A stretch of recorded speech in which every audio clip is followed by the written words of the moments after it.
Oh, we raise chickens, quite a lot of them. Egg layers here, we also raise meat birds. And you want to fence them in and fence predators out. But a fence can be much more than just a fence to hold them in. On that same fence, here we have a beautiful Concord grape with all sorts of fruit forming. We can have some of the bad ones that drop. The chickens will definitely have, they won't say no to that. Right next to it, we have thornless blackberries. I just talked about these in a prior video. I'll link to here in the top right corner. All they need is just a little support. I'll weave them in amongst this cattle panel here. And just look, I mean, look at the bounty here. Hundreds of berries. We go underneath there, just everywhere.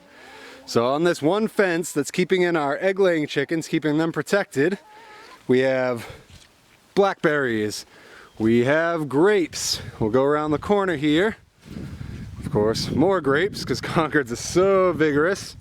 Getting some raspberries established. There's a young plant here, but we're already getting quite a lot of berries on it. Same sort of thing. They're self-supporting to an extent, but we can lean them up against there. Chickens will reach through and grab what they want, whatever they can reach.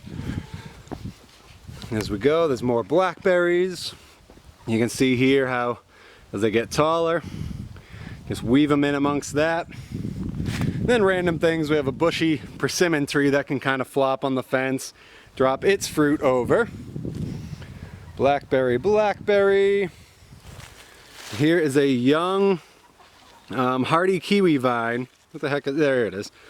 Young hardy kiwi vine, just getting established, and they're very vigorous. In fact, after a while, it'll most likely choke out this blackberry that I have planted here.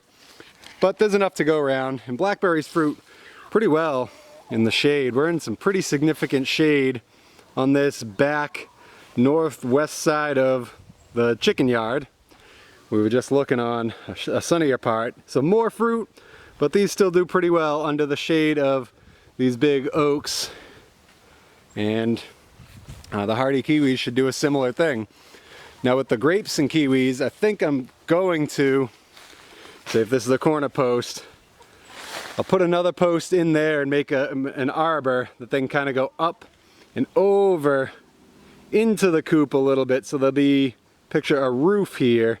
I can walk under it, chickens can walk under it. Any fruit that drops, they can get. They're more than happy to clean those up for us.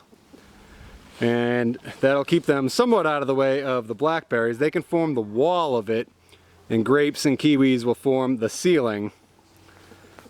And of course the autumn olive and elderberry shrubs on the opposite side of that autumn olive. That'll provide some in-house shade and berries. Same sort of thing here, blackberries, raspberries, and as we go over to this corner, we find another grape, a young one, that I'll do the same thing, make an arbor that might connect to the coop, and instead of this being the wall, that'll be the ceiling inside. So your fence is much more than just a barrier to keep predators out and keep your chickens in. Can it also be a living, edible, preferably, wall that provides beauty and food? I think it definitely can. Versatile fence line.